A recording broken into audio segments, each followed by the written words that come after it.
ऐसे करो ना विदा। सेवक, हमारे लिए बैठने का प्रबंध किया जाए।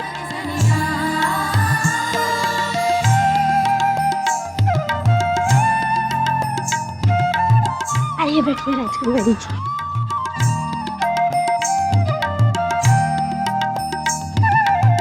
सेवक, हमारे लिए शरबत और बादाम लाया जाए।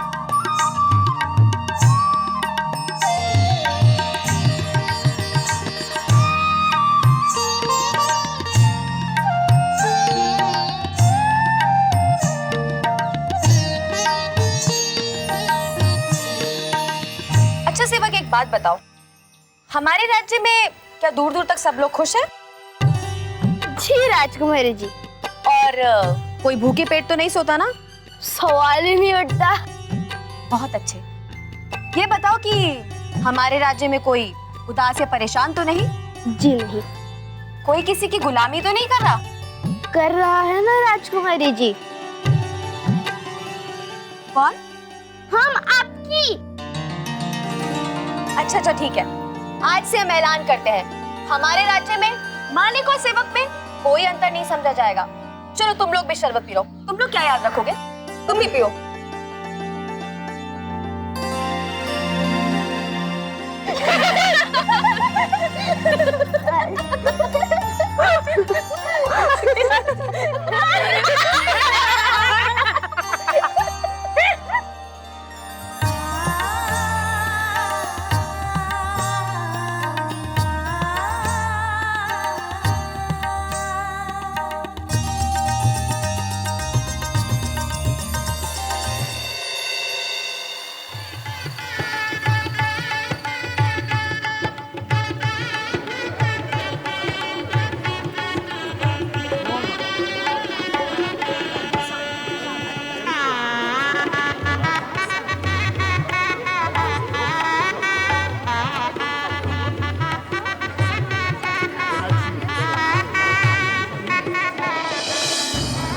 यहाँ क्या कर रहे हैं? हमने आपको क्या कहा था? रसोई घर में जाइए, देखिए तैयारियां हो गई। जाइए।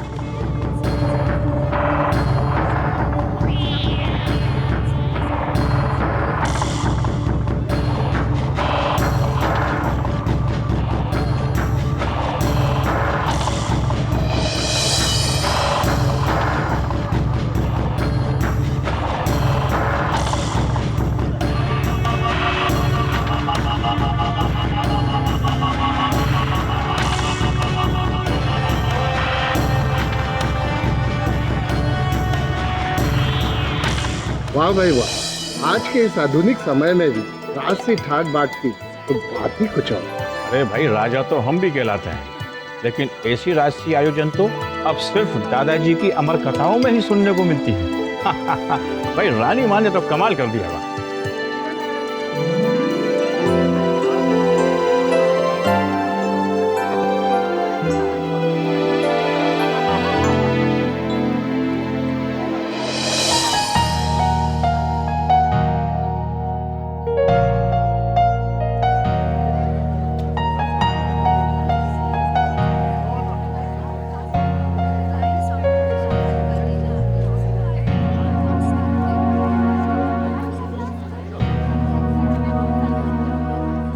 तेरी माँ ने तेरे दिन फेर दिए बदरी। सही कह रहे हो भैया, मैया की ही तो कृपा है, वरना मेरो सामर्थ्य तुम सबसे छिपो कहाँ। मैया ने मुझे आंखें नहीं दी, लेकिन आज मेरी जिंदगी में रोशनी ही रोशनी भर दी। रोशनी? अरे रोशनी भी ऐसी भैया कि पूरे भवानीगढ़ के लोगों की अखियां चुंधिया गई।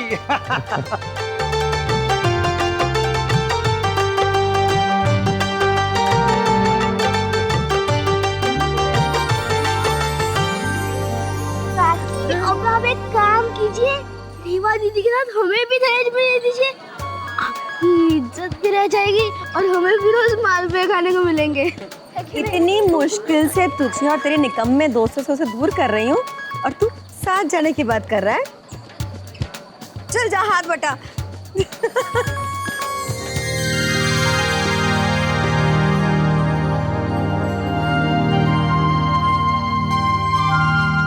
क्या देख रही है रेवा?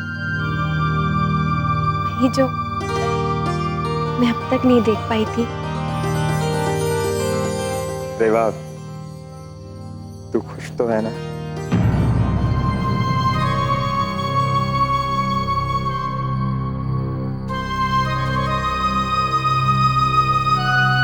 अरे ओ लाकी, हाँ एक बात तो बता, राजमहल में राजकुमारी की दादी को क्या कह के बुलाते हैं?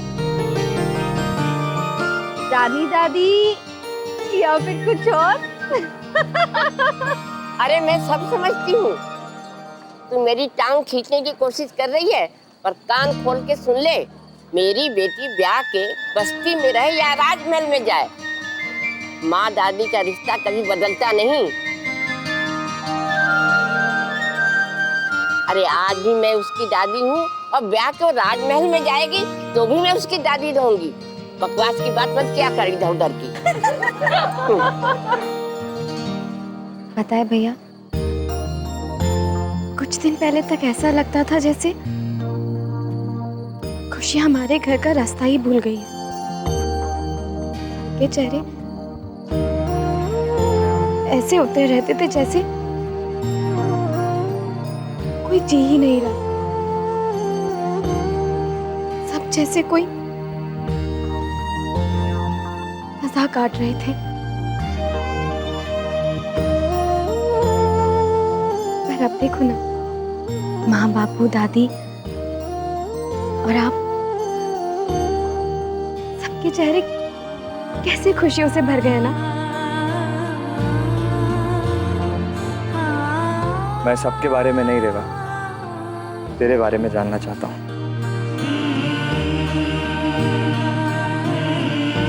तो खुश है कि नहीं?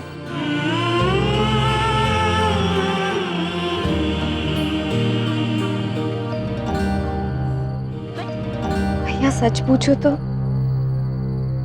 मैंने शादी के लिए इसीलिए हाँ की थी क्योंकि मैं अपने परिवार को खुश देखना चाहती थी।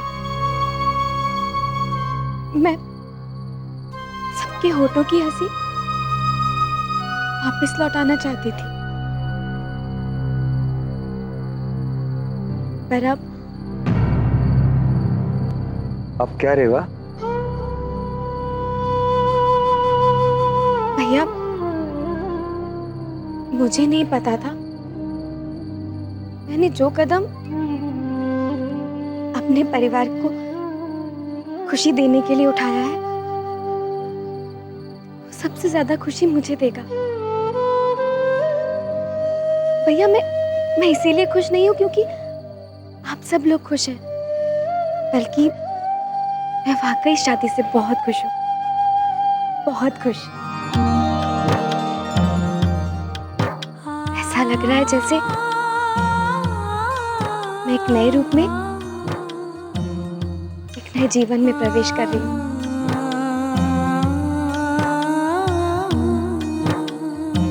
सुना था राजकुमारियां बहुत बड़ी बड़ी बातें करती हैं, पर आज देख भी लिया।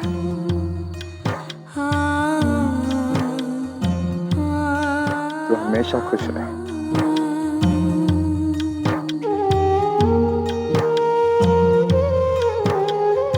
अरे रेवा, जल्दी नीचे आ। आई माँ।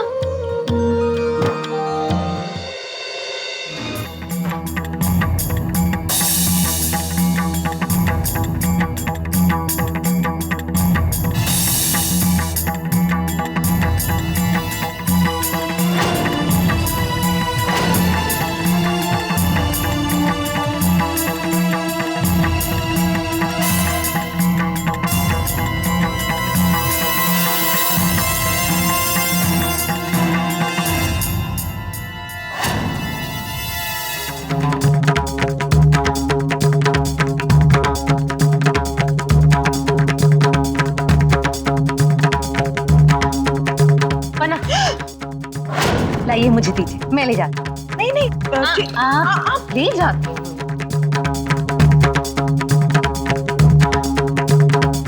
राम की सौं।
किया यश?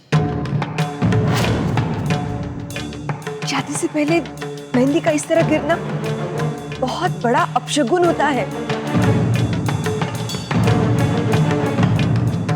कैसे हुआ ये तुम्हारे हाथ से?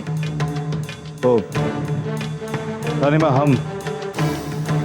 हमारा मतलब पता नहीं कैसे हमारा हाथ लग गया, और रानी माँ हमें क्षमा कीजिए। अब इस शगुन की मेहंदी को हम रेवा के घर नहीं भेज सकते। रानी माँ,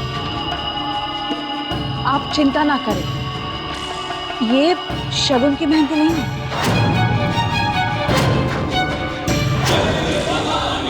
शगुन की मेहंदी हम पहले ही लड़की वालों के यहाँ पहुंचा चुके हैं।